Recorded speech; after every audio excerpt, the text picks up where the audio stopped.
कि हमने देखा है गांव देहात में कि बूढ़ा अगर सत्यनारायण कथा सुनने गांव में जाए, पुराने जमाने में जब कुंडली को मिलाने का प्रचलन नहीं था, तो बूढ़ा अगर सत्यनारायण कथा सुनने गांव में गया है तो अपनी बुढ़िया के लिए धोती के छोर में प्रसाद बांध करके जरूर लाता था।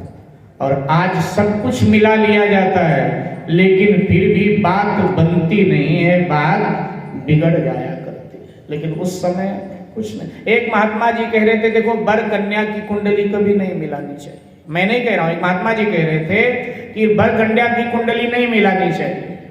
तो बोले सासू बहू की पहले मिला के देख लेनी चाहिए। अगर इनकी बन गई तो वर कन्या की तो बन ही जाएगी, ये पक्का है। लेकिन इनकी नहीं बनती है, बस वहीं से वर कन्या के उसमें दरार आ जाता है प्रेम में, और धीरे धीरे धीरे धीरे करके रिश्ते खराब हो जाते हैं। इसलिए इन दोनों की कुंडली मिला लेनी चाहिए। तो नानी बाई की जो सासू थी वो थी भी बड़ी खतरनाक। नानी बाई की बिटिया जवान थी, उसका रिश्ता पक्का हुआ, उसका ब्याह है।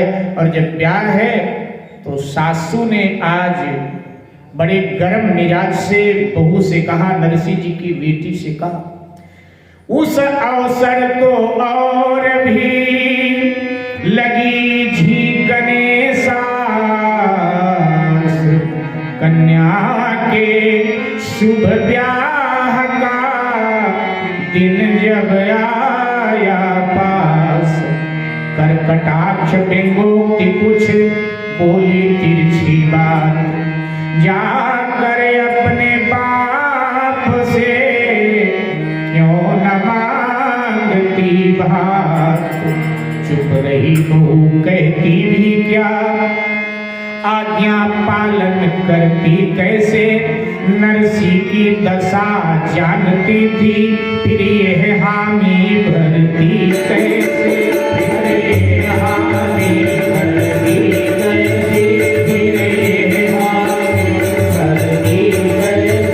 वो पिता की जिसने निज जीवन श्री कृष्ण अर्पण कर डाला, श्री कृष्ण अर्पण कर डाला, श्री कृष्ण अर्पण कर डाला। वो बाप की जिसने तन मन धन श्री कृष्ण अर्पण कर डाला, श्री कृष्ण अर्पण कर डाला।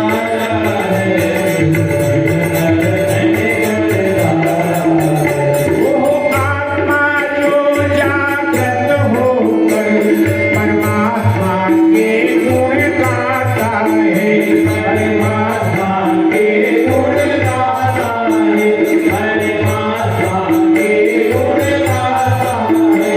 राजाओं में जो राजा है रंगों रंग कहा है, रंगों में रंग कहा है, रंगों में रंग कहा है।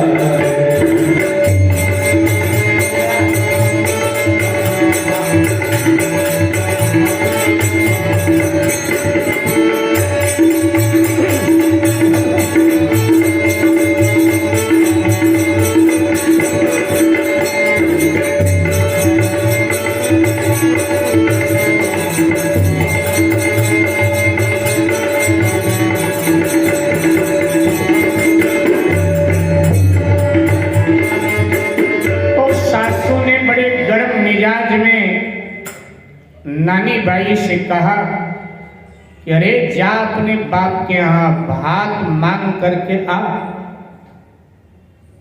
ब्याह है आखिर तेरी बेटी का, जाती क्यों नहीं। अब बहू चुप रही। वो कैसे सासू की आज्ञा का पालन करे, क्योंकि उसको नरसिंह जी की हालत मालूम है, बेटी है ना, बाप की हालत मालूम है। वो मन ही मन विचार करती है, मेरे पिताजी ने अपना सर्वस्व श्री कृष्णार्पण कर दिया, उनकी आत्मा जागृत हो चुकी है, वो परमात्मा के गुण गाने में व्यस्त रहते हैं, मस्त रहते हैं। ऐसे बाप के भजन में जाकर मैं विघ्न पैदा करूं, कहां से मेरे पिताजी भात भरेंगे। वो तो कभी राजा थे लेकिन अब तो रंक हैं, तो कैसे जाऊं?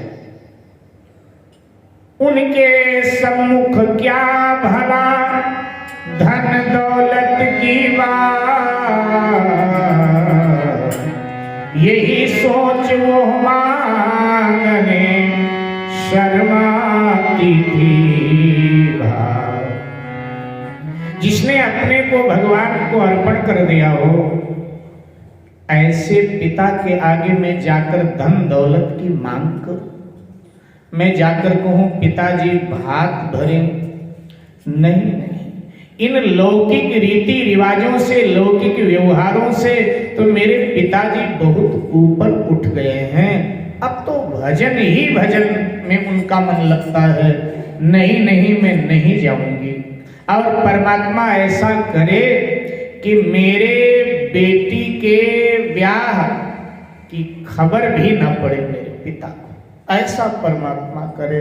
अपने आप से वो ये प्रार्थना करती है। लेकिन मेरे भाई बहन, बातें कहाँ छुपती हैं रिश्तेदारी में। ये बात धीरे धीरे धीरे धीरे नरसिंह जी के कान तक पहुंच गई। किसी ने नरसिंह जी के कान तक की बात पहुंचा दिया। वहीं का निवासी था, अंजार नगर का, जहां नरसिंह जी की बेटी ब्याही थी, उस वहीं का निवासी था, कहीं जूनागढ़ आया था।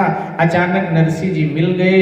बोला सेठ जी, आपके बेटी के बेटी का ब्याह है, दौहित्री का ब्याह है, नातिन का ब्याह है, आपके भात भरने तो आओगे? जैसे सुना तो बोले हाँ हाँ भैया, मेरी बिटिया को मेरा आशीर्वाद कहना और कह देना कुमकुम पत्र भेज देगी और हम जरूर भात भरने के लिए आएंगे। अब हो गया।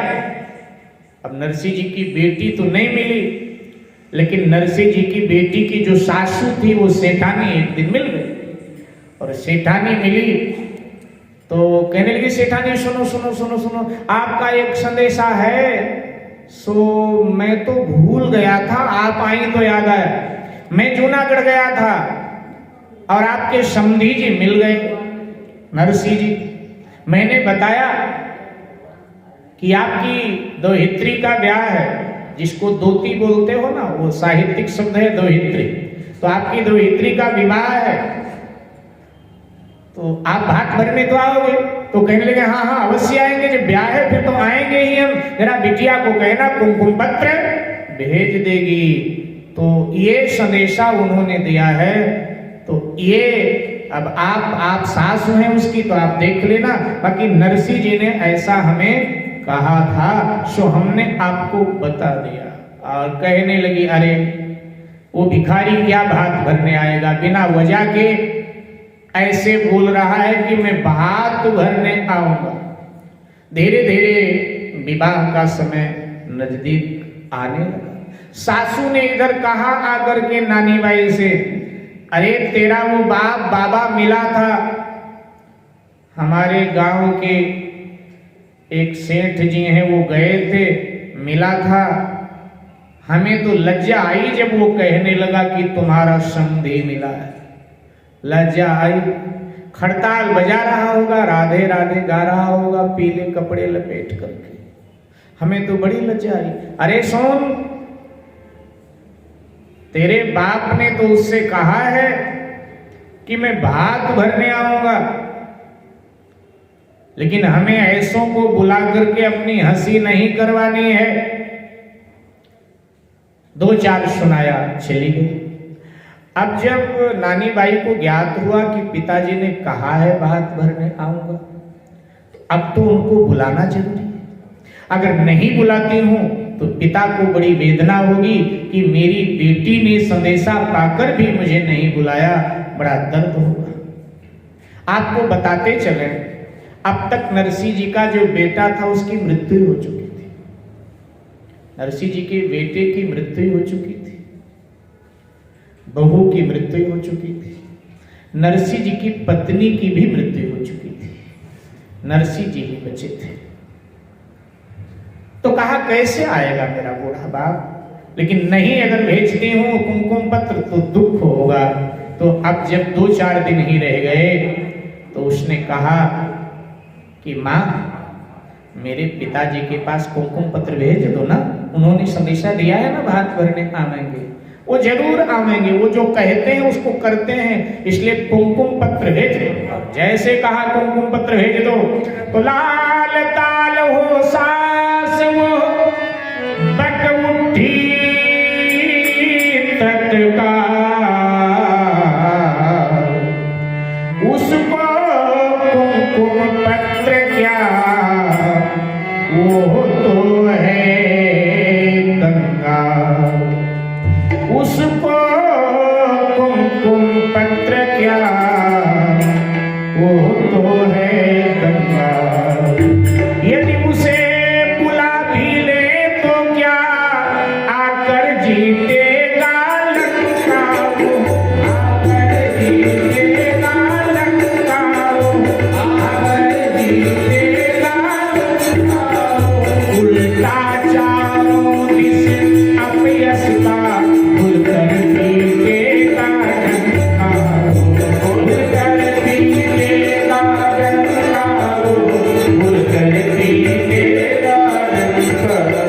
है तेरा पिता किंतु क्या है, ये तूने नहीं विचारा है, ये तूने नहीं विचारा है, जब तूने नहीं विचारा है, वो प्यारा होगा तो तुझको निजमान हमें तो प्यारा है, निजमान हमें तो प्यारा है, निजमान हमें तो प्यारा है। जब लोहित्री के दाइज का नाना के पास प्रबंध नहीं, नाना के पास प्रबंध नहीं, नाना के पास प्रबंध नहीं, तो संग भी है तो हुआ करे अपना उससे संबंध नहीं, अपना उससे संबंध नहीं, अपना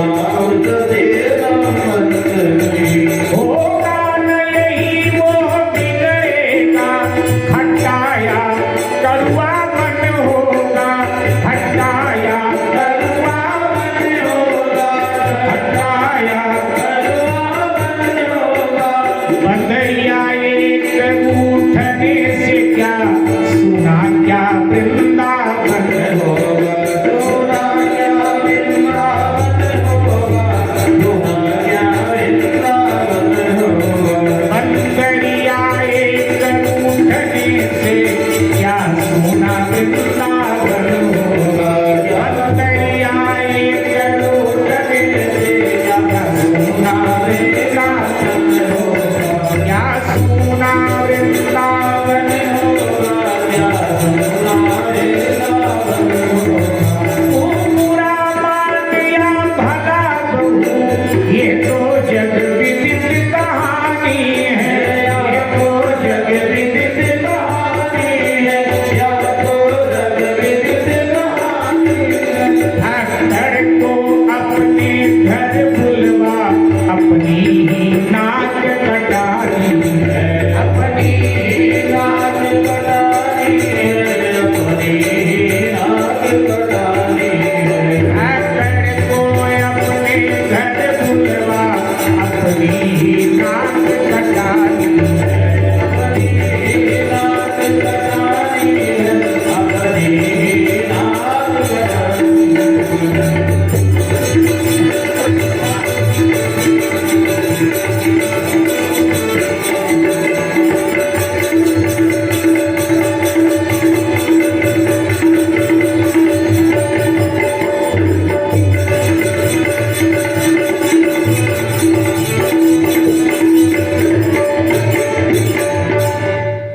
जैसे नानी बाई ने सासू से कहा अपने की माँ, मेरे पिताजी के पास कुमकुम पत्र भेजो, वो जरूर भात भरने आए। लाल ताल होकर कहने लगी कंगाल को, और कुमकुम पत्र नहीं नहीं, यहां आकर तेरा बाप क्या लंका जीतेगा, अरे बल्कि अपनी दरिद्रता का डंका और पीटेगा, यहां अपयश मिलेगा। लोग कहेंगे कि इनका समधी कैसा है। देख बहू, पिता होगा तो तेरा होगा, तुझे तेरा पिता प्यारा है तो मुझे भी मेरा मान सम्मान प्यारा है। जब भात भरने की औकात नहीं तो ऐसे समधी से मेरा कोई रिश्ता नाता नहीं। मैं कुमकुम पत्र भेजने वाली नहीं। ज्यादा करेगा तेरा बाप हमसे नाराज हो जाएगा। तो बंदरिया एक अगर रूठ कर वृंदावन से चली जाए तो वृंदावन बंदरियों के बिना सोना नहीं हो जाता है। बंदरिया एक रूठने से क्या सोना वृंदावन होगा? एक बंदरिया रूठ कर चली जाए तो वृंदावन सोना होने वाला नहीं है। तो बुरा मान चाहे भला मान, फक्कड़ को अपने घर बुलवा करके अपनी ही नाक कटानी है। इसलिए नहीं नहीं, मैं तेरे कंगाल बाप को कुमकुम पत्र नहीं भेजूंगी। और जैसे ये कहा नहीं भेजूंगी तो बहू फूट फूट करके रोने लगी। और जब नानी बाई फूट फूट करके रोने लगी तो उसके रोने की आवाज चौपाल तक गई। चौपाल जानते हैं? चौपाल तक आवाज गई। और जब चौपाल तक आवाज गई तो चौपाल में ससुर जी बैठे थे। तो ससुर जी के कान में आवाज पड़ी कि बहू रो रही है। तो एकदम से ससुर जी भागे भागे आए। अरे क्या हुआ, क्या हुआ बेटी, क्या हुआ, रो क्यों रही है? तो नानी बाई रोकर कहने लगी कि पिताजी, मैंने कहा था सासू माँ को कि हमारे पिताजी के पास भी कुमकुम पत्र भेजा जाए, वो भात भरने आएंगे, और आप मना कर रही हैं, इसीलिए रोना आ गया। तो बहू के आंसू ससुर से देखे नहीं गए और उसने कहा तू चुप हो, आंसू पोंछ, मैं जरूर तेरी बात मानूंगा बेटी। मैं कुमकुम पत्र नरसिंह जी के पास अवश्य भेजूंगा। लगी मारने सास जब यो तानू की मां, और व्यथित बहू के नैन से बरस उठी जलधार। दया ससुर को आ गई जब देखा ये हाल, और कुमकुम पत्री भेज दी नरसिंह पर तत्काल।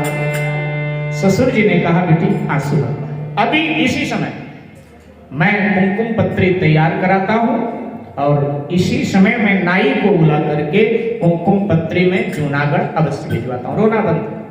और पत्नी को भी सेठ जी ने डांट फटकार लगाई। कभी तो प्रेम की भाषा बोल लिया कर बहू से, जब देखो तो जहरीले तीर ही छोड़ती है क्या? तू भी तो कभी बहू बनकर इस घर में आई थी। सेठ जी ने फटकार लगाया और अब सेठ जी ने पुरोहित जी को बुलाया और कहा कि पुरोहित जी, समधी जी के यहाँ कुमकुम पत्र भेजना है, सो तैयार कर दो। पुरोहित जी ने तैयार किया, कुमकुम पत्र बांधा गया। नाई को बुला करके गणेश नवग्रह का पूजन करके और वो कुमकुम पत्र नाई के हाथ थमाया गया और कहा सेठ जी ने कि देखो जूनागढ़ में हमारे समधी रहते हैं, नरसिंह सेठ के नाम से वो जाने जाते हैं, तो वहां आप किसी से पूछोगे, वो प्रसिद्ध हैं, किसी से पूछोगे नरसिंह सेठ के यहाँ जाना है ना, तो लोग तुम्हें उनके यहाँ पहुंचाए देंगे। जाओ। आप नाई वो कुमकुम पत्र लेकर के अंजार नगर से चला, जूनागढ़ पहुंच गया। अब जूनागढ़ पहुंचा तो लोगों से पूछ रहा है, जूनागढ़ इतना बड़ा नगर, तो लोगों से पूछता है कि हमें नरसिंह सेठ के यहाँ जाना है। तो लोग हंसने लगते हैं, बहुत हंसते हैं, नाई का मजाक और बनाते हैं, कहते हैं नरसिंह सेठ अब कोई नहीं है यहाँ। ठीक है, वो सेठ है कहाँ? ये भी बात ठीक है, वो तो सेठ नहीं, तो बाबा जी हो गए। तो मजाक बनाते हैं लोग, कहते हैं नरसिंह सेठ यहाँ कोई नहीं है, हंसी मजाक करते हैं लोग। पुरवासी कहने लगे सुन नाई की बात, तू बेवकूफ है या पागल है? नरसिंह सेठ, नरसिंह सेठ, नरसिंह सेठ यहाँ कोई नहीं है। तो एक नरसिंह है, लेकिन तू सेठ कह रहा है, वो सेठ नहीं है, तो क्या है? तो कहा पुरवासी कहने लगे सुन नाई की बात, कि नरसिंह दीन गरीब है, वो कहाँ भरेगा भात।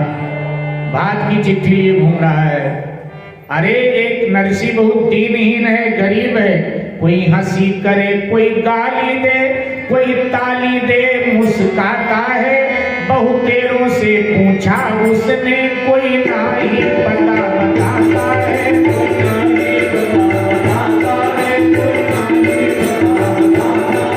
भूखा प्यासा वो थका हुआ, जूनागढ़ में है वो डोले, जूनागढ़ में है वो डोले, जूनागढ़ में है वो डोले। क्या करूं पता नहीं मिलता है, दुख पाए त्राहि तुझसे बोले, दुख पाए त्राहि तुझसे बोले, दुख पाए त्राहि तुझसे बोले।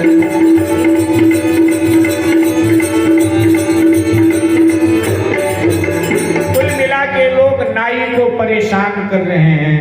कोई कहता है इधर जाओ, कोई कहता है उधर जाओ, कोई कहता है कहीं खड़ताल बजा बजा के नाच रहा होगा, कोई कहता है मंदिर मंदिर ढूंढो, किसी मंदिर में बैठा होगा, कोई सही पता नहीं बता रहा है। नाई थक गया, भूखा प्यासा परेशान। नाई को लगा अच्छा है, हमें लौट ही जाना चाहिए। ठाकुर जी को लगा क्या करूं, तो ठाकुर जी खुद नाई बन गए। ठाकुर जी खुद नाई बन गए। नाई के पास होता है ना डिब्बा अस्तुरा आदि रखने के लिए, वो डिब्बा लिए हुए हाथ में पकड़े हुए, और जहां वो नाई भटक रहा था उसके आगे से निकले। उसने देखा है तो कोई मेरी बरादरी का है, बोला भैया जयराम जी की कौन हो? बोले हम तो नाई हैं, जूनागढ़ के प्रसिद्ध नाई। बोले हम भी आप ही की बरादरी के हैं, अंजार नगर से आए हैं। अच्छा अच्छा, कहाँ जाना है? तो कहा नरसी सेठ के यहाँ। अच्छा अच्छा, सेठ जी के यहाँ जाना है। लेकिन सुनो भैया, अब हमारे जो सेठ जी हैं ना नरसी, उन्होंने सारा काम धाम मुनीम के ऊपर छोड़ दिया है। रुपए पैसों से मतलब नहीं रखते हैं, वो तो केवल और केवल भगवान का भजन करते हैं। देखिए मशखरों ने मजाक बनाया था, और भगवान कैसे सम्मान दे रहे हैं नाई के वेश में नरसी जी को, कि हमारे नरसी सेठ जी अब व्यापार नहीं करते हैं, वो सेठों वाला काम नहीं करते हैं, वो काम तो मुनीम संभालता है। जबकि सत्य यह है कि उनका बेचारों का कोई व्यापार आदि है ही नहीं, लेकिन भगवान कहते हैं वो काम मुनीम संभालता है उनका। और नरसी जी तो भगवान का भजन करते हैं, बहुत अच्छे हैं नरसी जी। आओ आओ आओ, हम उधर ही चल रहे हैं, बताए देंगे। नरसी जी की कुटिया जहां थी, भगवान नाई के वेश में नाई को लेकर के आ गए। बोले भैया भीतर जाओ, नरसी जी भजन में बैठे होंगे, भीतर मिल जाएंगे। अच्छा भैया जयराम जी की, मैं तो जा रहा हूं। और भगवान गायब हो गए। अब इधर ये पहुंचा नरसी जी